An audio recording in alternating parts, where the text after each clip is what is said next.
کہ ایک شخص ہے اس کی کوئی حرکت جو ہے نا وہ آپ کو سٹریس کا باعث بن رہی ہے، آپ کی انگزائٹی کا باعث بن رہی ہے۔ اب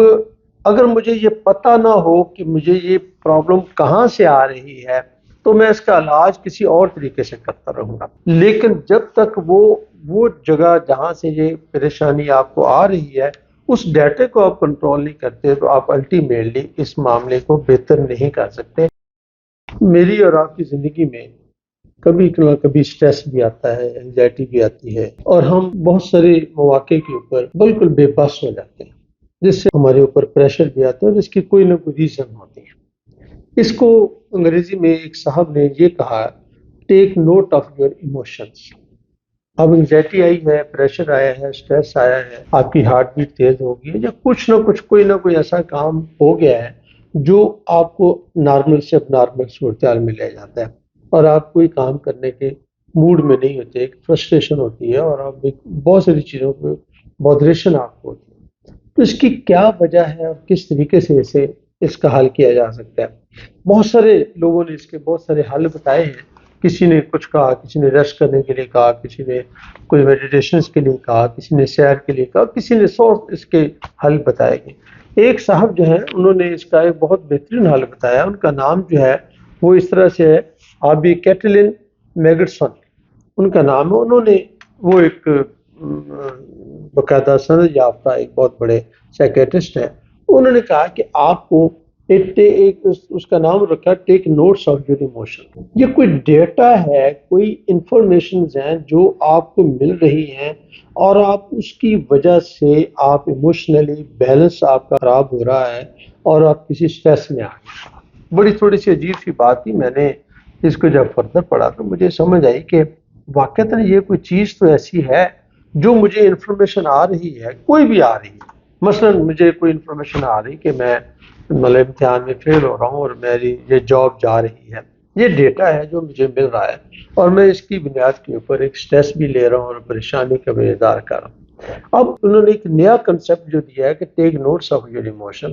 آپ اس کے نوٹس لیں گے، یہ آ کہاں ہے سر؟ یعنی آپ یہ سمجھیں کہ ایک ہیٹ ڈیولپ ہو رہی ہے اس کمرے کے اندر، تو بجائے اس کے کہ آپ ہیٹ کے کوئی اور علاج ڈھونڈنا شروع کریں کہ کیسے اس طرح پانی ڈال لیں، ایئر کنڈیشن چلائیں، کچھ کریں، اس نے کہا کہ آپ یہ چیک کریں کہ یہ آ کہاں سے رہی ہے۔ اور اس کے بعد اس نے جب اس کو مزید اس پہ بات کی تو اس میں جو سب سے زبردست بات مجھے نظر آئی وہ میں آپ کے ساتھ شیئر کرتا ہوں، اور یہی میرا آلموسٹ جو میں جتنی بھی گفتگو کرتا ہوں اس کا جو مرکزی خیال ہے وہ یہی ہے کہ اویئرنیس، آگہی، شعور کہ یہ جو کام ہو رہا ہے میرے ساتھ، یہ جو مجھے پریشانی آ رہی ہے، یہ ہو کہاں سے آ رہی ہے۔ مجھے اس کی اویئرنیس اگر ہو جائے کہ یہ کہاں سے آ رہی ہے، فرض کریں میں مثال دے کر اس کو واضح کرتا ہوں کہ ایک شخص ہے اس کی کوئی حرکت جو ہے نا وہ آپ کو سٹریس کا باعث بن رہی ہے، آپ کی انگزائٹی کا باعث بن رہی ہے۔ اب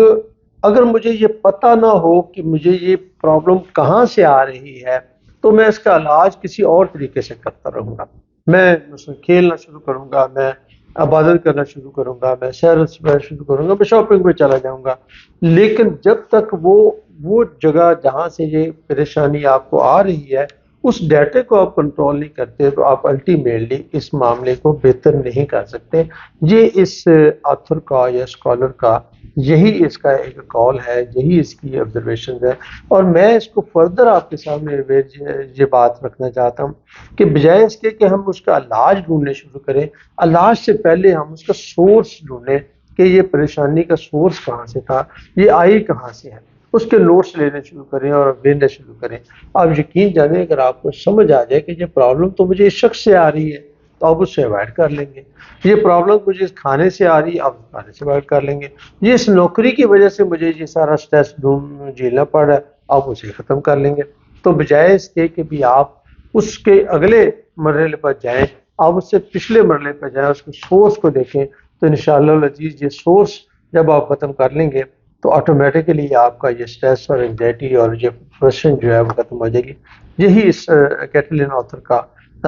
کی رائے ہے جس سے میں بھی بہت زیادہ متفق ہوں، اور یہی بات میں نے آپ کے سامنے رکھی ہے۔ آپ کو پسند آئے تو آگے پہنچانے میں ہماری مدد کریں۔ بہت بہت شکریہ۔